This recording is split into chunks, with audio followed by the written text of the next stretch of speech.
स्वागत है श्री चैतन्य योगाश्रम के यूट्यूब चैनल पर। आज हम जिस विषय पर चर्चा करने जा रहे हैं वो की कहानियाँ हैं। पिछले भाग में हमने एक बड़ी ही महत्वपूर्ण कहानी को जाना और आज हम एक नई कहानी को जानेंगे। इस कहानी का शीर्षक है भगवद अर्थ कर्म और भगवान की दया का रहस्य। समस्त प्राणी पदार्थ क्रिया और भाव का संबंध भगवान के साथ जोड़कर साधन करने से साधक के हृदय में उत्साह, साहस, प्रसन्नता, शांति और भगवान की स्मृति हर समय रह सकती है। इसमें भगवान में परम श्रद्धा प्रेम होकर भगवान की प्राप्ति सहज हो सकती है। जो कुछ भी है सब भगवान का है और मैं भी भगवान का हूँ। भगवान सब में व्याप्त है, इसीलिए सबकी सेवा ही भगवान की सेवा है। मैं जो कुछ कर रहा हूँ भगवान की प्रेरणा के अनुसार भगवान के लिए ही कर रहा हूँ। भगवान ही मेरे परम प्यारे और परम हितैषी है। इस प्रकार के भाव से अपने घर या दुकान के काम को अथवा किसी भी धार्मिक संस्थान के काम को अपने प्यारे भगवान ही का ही काम समझकर और स्वयं भगवान का ही होकर काम करने से साधक को कभी उकताता नहीं है। वह यदि वह मानता है कि वह भगवान का ही काम होकर काम कर रहा है तो प्रत्युत चित्त में उत्साह, प्रसन्नता और शांति उत्तरोत्तर बढ़ती है। यदि नहीं बढ़ती तो गंभीरतापूर्वक विचार करना चाहिए कि इसमें क्या कारण है।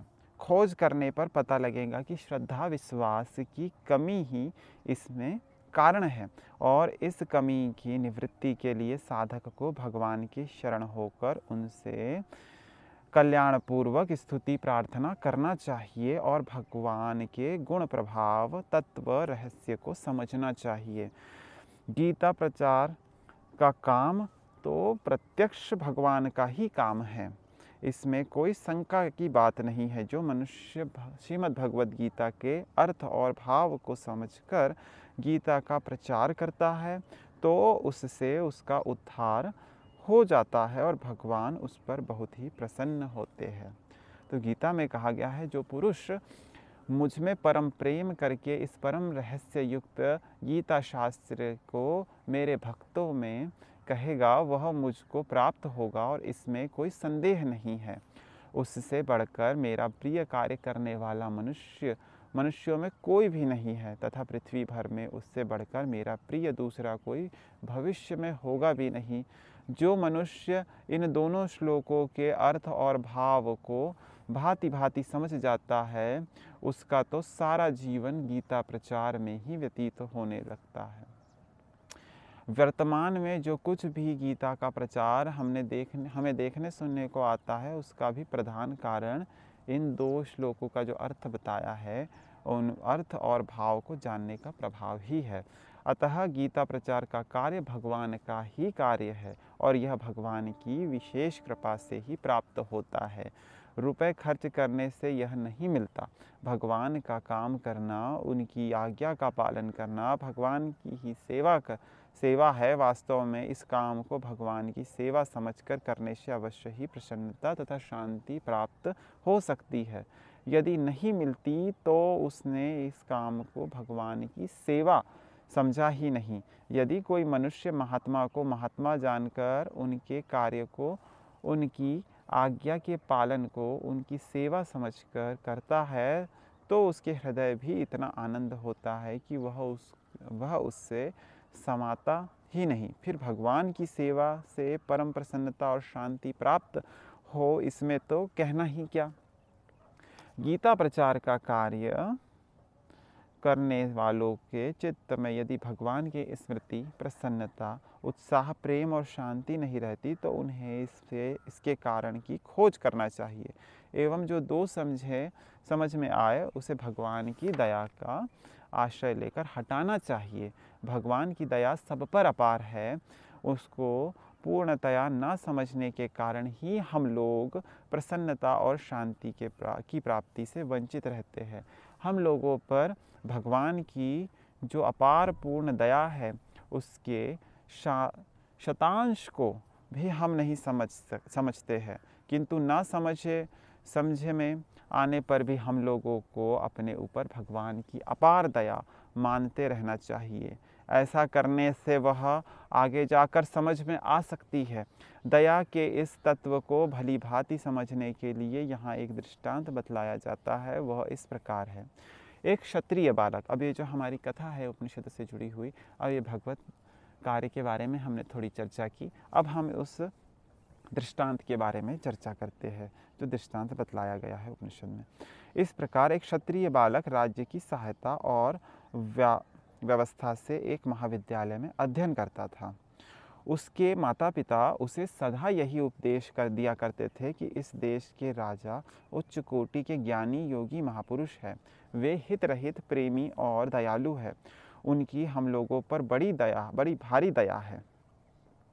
हम लोगों का देहांत हो जाए तो तुम चिंता ना करना, क्योंकि महाराज साहब की दया तुम पर हम लोगों की अपेक्षा अतिशय अधिक है। माता पिता के इस उपदेश को सुनकर वह ऐसा ही मानता था। समय आने पर अपने माता पिता के चल बसे, उसके जो माता पिता थे वो चल बसे, और परंतु वह बालक दुखित नहीं हुआ, कारण कि उसके माता पिता ने उसे उपदेश दिया था कि यहाँ के जो राजा है वही हमारे माता पिता हैं। विद्यालय के सहपाठी बालकों ने उससे पूछा, तुम्हारे माता पिता मर गए फिर भी तुम्हारे चेहरे पर खेद नहीं, क्या बात है? अब तुम्हारे पालन पोषण कैसे कौन करेगा? क्षत्रिय बालक ने कहा, मुझे शोक क्या होता, मुझे इस बात का कोई दुख नहीं है, अत्यंत शोक नहीं है, क्योंकि मेरे जो माता पिता जो है उन्होंने मुझे पहले ही इस बारे में बता दिया था कि हमारे पालनकर्ता हमारे राजा हैं। क्योंकि मेरे माता पिता से भी बढ़कर मुझ पर दया और प्रेम करने वाले हमारे परम हितैषी महाराज साहब हैं। महाराज साहब उच्च कोटि के भक्त एवं ज्ञानी महापुरुष है, मैं तो उन्हीं पर निर्भर हूँ। बालक की यह बात सुनकर वहाँ के प्रधान अध्यापक को बड़ा आश्चर्य हुआ कि देखो, इस बालक के हृदय में महाराज साहब के प्रति कितनी श्रद्धा भक्ति है। वे प्रधान अध्यापक राज्य की काउंसिल के सदस्य भी थे। एक दिन जब काउंसिल की बैठक हुई तब वे भी उसमें उपस्थित थे। उस दिन महाराज साहब ने कहा, अपने देश में कोई अनाथ बालक हो तो बतलाएं, उसका प्रबंध राज्य की ओर से सुचारू रूप से हो जाना उचित है। काउंसिल के कई सदस्यों ने उसी क्षत्रिय बालक का नाम बतलाया। इस पर राजा ने सबकी सम्मति से उस बालक के लिए खाने पीने का प्रबंध कर दिया और उसके कच्चे घर को पक्का बनाने का आदेश दे दिया। पढ़ाई का प्रबंध तो पहले से ही राज्य की ओर से था ही। कुछ ही दिनों बाद जब राजा की आज्ञा से राज कर्मचारी उसके कच्चे घर को पक्का बनाने के लिए तोड़ रहे थे, तब उस क्षत्रिय बालक के एक सहपाठी ने दौड़कर उसे सूचना दी कि तुम्हारे घर को राज कर्मचारी तोड़कर बर्बाद कर रहे हैं। यह सुनकर वह बालक बहुत प्रसन्न हुआ और कहने लगा, आह, महाराज साहब की मुझ पर बड़ी ही दया है, संभव है वह पुराना तोड़वाकर नया घर बनवाएंगे। उसकी यह बात सुनकर प्रधान अध्यापक आश्चर्यचकित हो गए और सोचने लगे, देखो इस बालक को कितना प्रबल विश्वास है, महाराज पर कितनी अटूट श्रद्धा है। पुनः जब दूसरी काउंसिल की बैठक में प्रधानाध्यापक सम्मिलित हुए, तब राजा ने प्रस्ताव रखा, मैं वृद्ध हो गया हूँ, मेरी संतान नहीं है, अतः युवराज पद किसको दूँ, इसके योग्य कौन है? इस पर प्रधान अध्यापक ने कहा, वह क्षत्रिय बालक गुण आचरण विद्या और स्वभाव में सबसे बढ़कर है। वह राजभक्त है और आप पर उसकी अपार श्रद्धा है। इस बात का दूसरे सदस्यों ने भी प्रसन्नतापूर्वक समर्थन किया। राजा ने सर्वसम्मति से उस जो क्षत्रिय बालक था उसे युवराज पद दे दिया। दूसरे दिन राजा के मंत्री और कुछ उच्च पदाधिकारी उस क्षत्रिय बालक के घर गए। उन सबको आते देख उस क्षत्रिय बालक ने उसका अत्यंत आदर सत्कार किया और कहा, मैं आपकी क्या सेवा करूं? पदाधिकारियों ने कहा, महाराज साहब की आप पर बड़ी भारी दया है। बालक बोला, यह मैं पहले से ही जानता हूँ, महाराज साहब ने मुझ पर अत्यंत अपार दया की है और इसी कारण आप लोगों की भी मुझ पर बड़ी दया है। पदाधिकारियों ने कहा, हम तो आपके सेवक हैं, आपकी दया चाहते हैं। बालक बोला, आप ऐसा कहकर मुझे लज्जित ना कीजिए, मैं तो आपका सेवक हूँ, महाराज साहब की मुझ पर दया है, इसको मैं अच्छी तरह जानता हूँ। पदाधिकारियों ने कहा, आप जो जानते हैं उससे कहीं बहुत अधिक उनकी दया है। क्षत्रिय बालक ने पूछा, क्या महाराज साहब ने मेरा विवाह प्रबंध कर दिया? तब उन्होंने कहा, विवाह का प्रबंध ही नहीं, महाराज साहब की तो अपार अतिशय दया है। बालक ने पुनः पूछा, क्या महाराज साहब ने मुझे 2-4 गांव कि जागीरदारी दे दी है।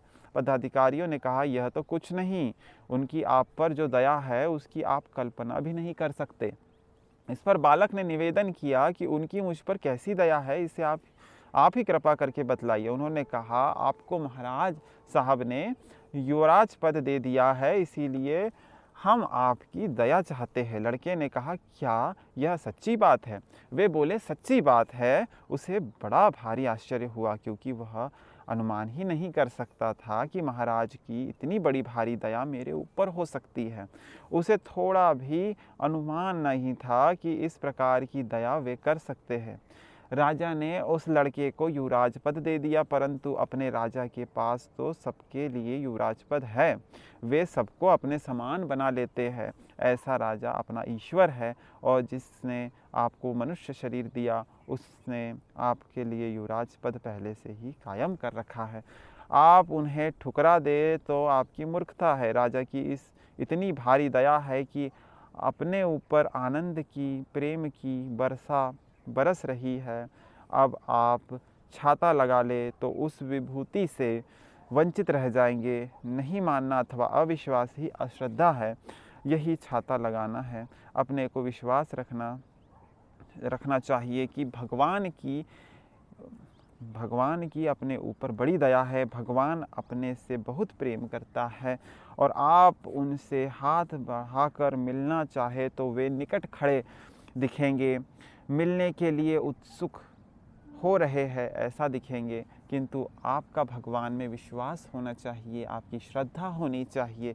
इस दृष्टांत को आध्यात्म विषय में यो घटना चाहिए कि भगवान ही ज्ञानी महापुरुष राजा है, श्रद्धालु साधक ही क्षत्रिय बालक है, उपदेश देने वाले गुरुजन ही माता पिता है, सत्संगी साधक गण ही सहपाठी बालक है, और भगवत प्रेमी महापुरुष ही काउंसिल के सदस्य प्रधान अध्यापक है।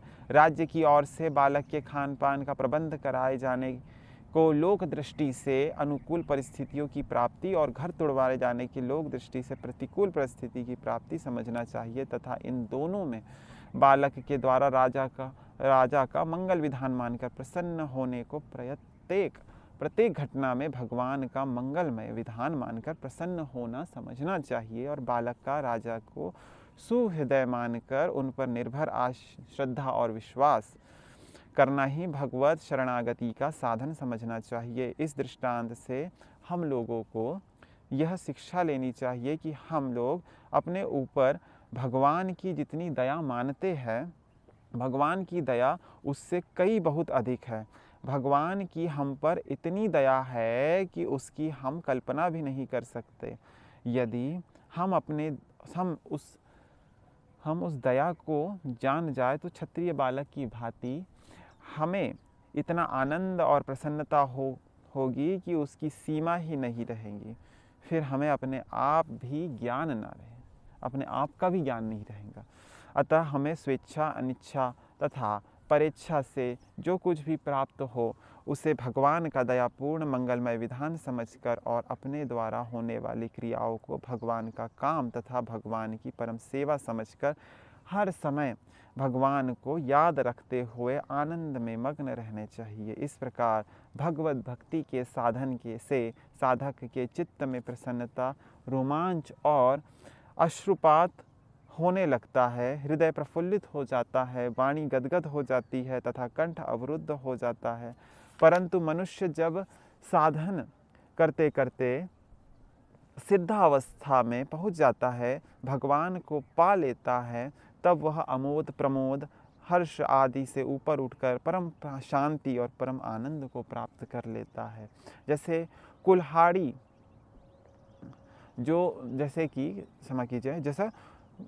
जैसे कढ़ाई में जो होता है ना, घी डालकर उसमें कचौड़ी सेकी जाती है, वह जब तक कच्ची रहती है तब तक तो उछलती है, उसमें विशेष क्रिया होती रहती है, किंतु जब वह पकने लगती है तब उसका उछलना कम हो जाता है और सर्वथा पक जाने पर तो वह शांत और स्थिर हो जाती है। इसी प्रकार साधन करते समय साधक में जब तक कच्चाई रहती है तब तक वह साधन विषयक अमोद प्रमोद में उछलता रहता है एवं उसके रोमांच, अश्रुपात और कंठ अवरोध होता रहता है। किंतु जब साधन पकने लगता है तब हर्षादि विकारों का उफान कम हो जाता है और सर्वथा पक जाने पर वह अमोद प्रमोद हर्ष आदि विकारों से रहित परम शांत हो जाता है। फिर वह परमात्मा में अचल और स्थिर होकर परम शांति और परमानंद स्वरूप परमात्मा को प्राप्त हो जाता है।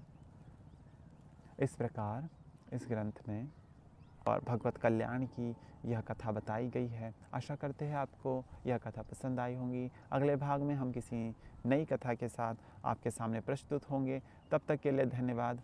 ओम शांति।